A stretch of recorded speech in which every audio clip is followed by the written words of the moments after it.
Hi friends. So I decided for this week and for the next couple days, I'm going to read parts of a story for you. I'm going to read a chapter at a time and I'll post the new chapter every couple days. And when I do post the video, I'm also going to post a couple questions for you to answer based on what you heard from the story. There are comprehension questions to make sure that you're thinking while you're listening. Okay, so the story that I picked is called Horrible Harry in Room 2B, and it's written by Suzy Kline. And if I'm looking at the cover, I'm noticing something that's going on with Harry. Harry's got red hair, and he's got something in his hand that makes me think he's not really the best friend. Okay, so really quick, I wanted to read the back of the story for you. This is the synopsis that the authors always give so that when you're trying to pick out a book, you can figure out whether you might like it based on what the book is about. So it says, Horrible Harry is just about the worst and best friend a kid could have. Second grade's awfully exciting with Horrible Harry in the classroom, but being his best friend isn't always easy. Harry loves to do horrible things, like showing his pet snake to Song Lee and making her scream, or pinning Sydney to the ground and making him say, "I love girls," twice. You just never know what's going to happen with Harry. So I wonder if that's what's going on in this cover right here. Guess we're going to find out. What makes Horrible Harry so horrible? Chapter 1. It's called Horrible Harry and Me. Harry sits next to me in room 2B. He looks like any other second grader, except for one thing. Harry loves to do horrible things. When I first met Harry out on the playground, he had a shoebox. I asked him, "What's in there?" "Something." "What's your name?" "Doug," I said. "Want to see a girl scream, Doug?" Before I could say anything, Harry took off after Song Lee. When he trapped her by the tree, he opened up his box and dangled a garter snake in her face. Song Lee screamed. That's when I first saw Harry do something horrible.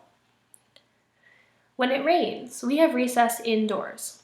Sometimes we play a game called 7-Up. When it's Harry's turn to be up, everyone wonders, will Harry tap me on the head? Harry presses his knuckles down hard on your skull.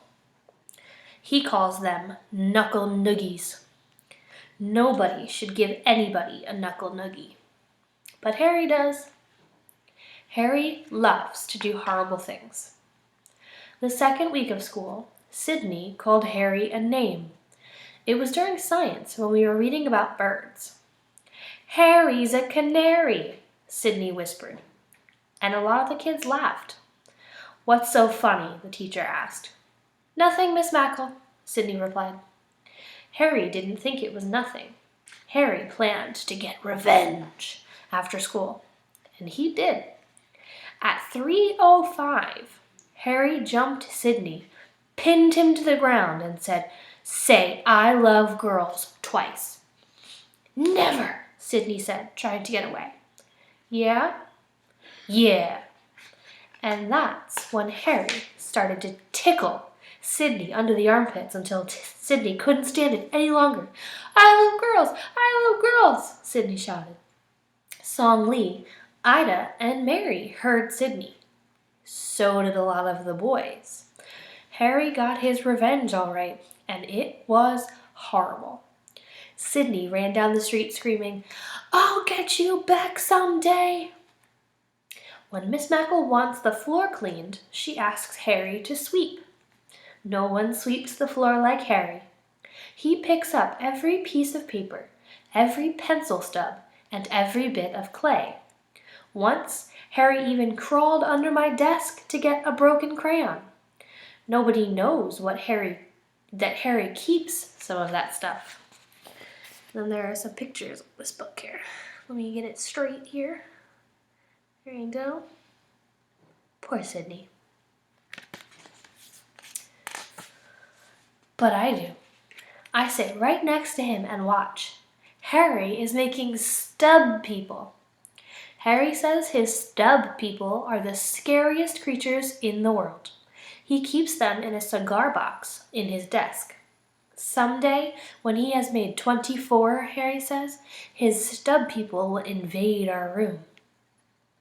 It won't be long, Doug, he whispered. Soon, the stub people will bring doom to room 2B.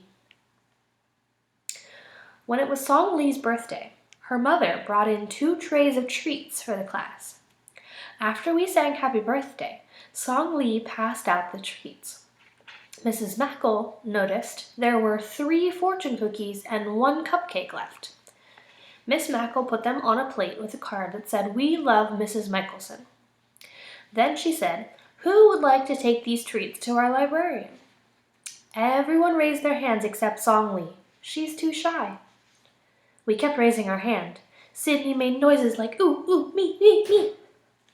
Miss Mackle picked Harry and me. She knows we're not afraid to go upstairs where the big kids are. When we were walking up the stairs to the library, Harry asked me if I wanted to split the cupcake. "That's for the librarian," I said. "Mrs. Michelson just likes yogurt and carrots," Harry replied. "We'll be doing her a favor." And so we both promised. Cross my heart and hope to die, stick a needle in my eye, that we would never tell on each other. Then we ate the librarian's cupcake. Sometimes Harry gets me to do horrible things. The day before Columbus Day, Harry came to school with a tattoo on his arm. It was a skull and crossbones. Harry said the sea pirate Long John Silver made his tattoo. I know Harry did it with a magic marker. I think he just wanted to show off in front of Song Lee. There's them eating that cupcake. When Harry went to his seat, he took out his writing folder. He wrote 2 whole pages about his adventures at sea. Miss Mackle asked him to read his story to the class. Harry said he met a mermaid, ate a sea turtle, and dug up a treasure. Miss Mackle put Harry's story up on the bulletin board. She said Harry has lots of ideas. Harry has never eaten a sea turtle. Harry has never seen a mermaid. Harry's never been to sea. And I know Harry can't even spell sea. He's horrible at spelling too. Harry is not like any other 2nd grader in our room. I know all about him.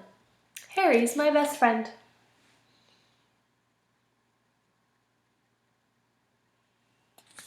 Okay, so there's chapter 1 for you.